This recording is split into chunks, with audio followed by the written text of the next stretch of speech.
रामचरितमानस पर बिहार के शिक्षा मंत्री चंद्रशेखर की जुबान बेलगाम हो गई है। एक बार फिर उन्होंने रामचरितमानस को लेकर विवादास्पद बयान दिया है। सीएम नीतीश कुमार उनके बयान पर संयमित अंदाज में पहले आपत्ति जता चुके हैं। उनकी पार्टी जेडीयू को भी चंद्रशेखर के बोल पर ऐतराज है।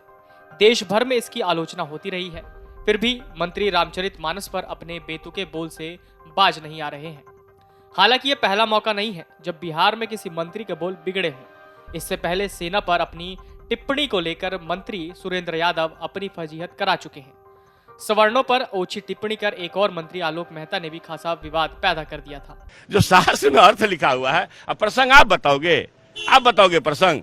हमने पहले का इसलिए शूद्र अब पढ़ लिख गया है भाई, पढ़ने आता है। जब नहीं पढ़ने आता था, जब पढ़ाई वंचित था, बाबा साहब अम्बेडकर का आशीर्वाद कृपा महात्मा फूले पेरियार लोहिया जी का है कि भाई जो आचार्य नरेंद्र देव जेबी किल्तानी और क्या कहते हैं पंडित मनोली भाई का, बीपी सिंह साहब का, हमारा ये कहना है कि अगर शूद्र आज के तारीख में पढ़ लिख गया है, हजारों साल पहले उनको पढ़ने का मना था भाई, तब तो नहीं पढ़ता था।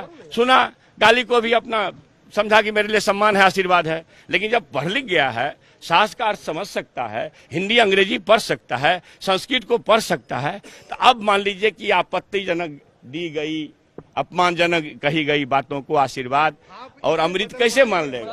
आप इसे बदलवाएंगे? मेरे क्षमता में है, मेरे क्षमता, मैं देश को चला रहा हूँ। जो देश को चला रहा हूँ, जो देश को चला रहे हैं, उनके सामने मैंने प्रश्न किया है, उनका ये काम है।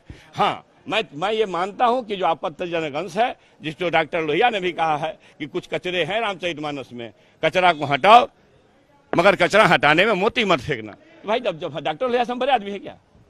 डॉक्टर भीमराव अम्बेडकर से बड़े आदमी है। रामायण मेला लगाते थे डॉक्टर लोहिया, लेकिन उन्होंने जो अपने किताब में लेखनी में कहा है कि बहुत अच्छी अच्छी चीजें हैं, रामायण मेला लगाने योग्य है, मगर कुछ कचरा को उसमें से हटाना चाहिए, सीधी बात है। मंगलवार को एक बार फिर बिहार के शिक्षा मंत्री चंद्रशेखर ने मानस के लिए कचरा शब्द का प्रयोग किया है। शिक्षा मंत्री चंद्रशेखर ने कहा कि रामचरितमानस पर जो उन्होंने कहा है वो सत्य है।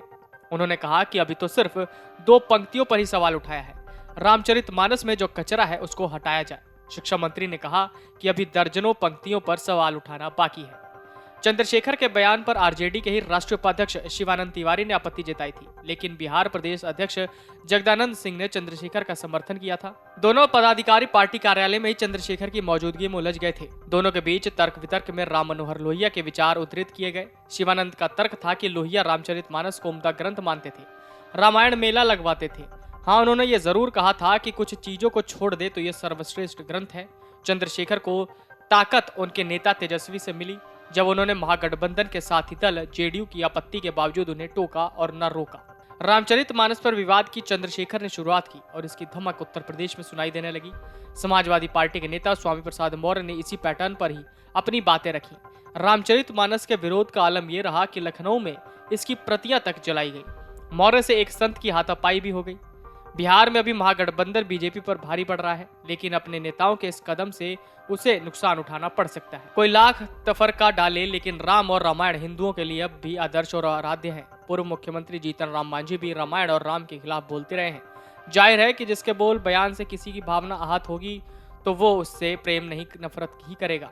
नीतीश कुमार इस संवेदनशीलता को समझ रहे हैं। Video desk amarujala.com। डाउनलोड करें अमर उजाला ऐप और पाएं खबरें लगातार।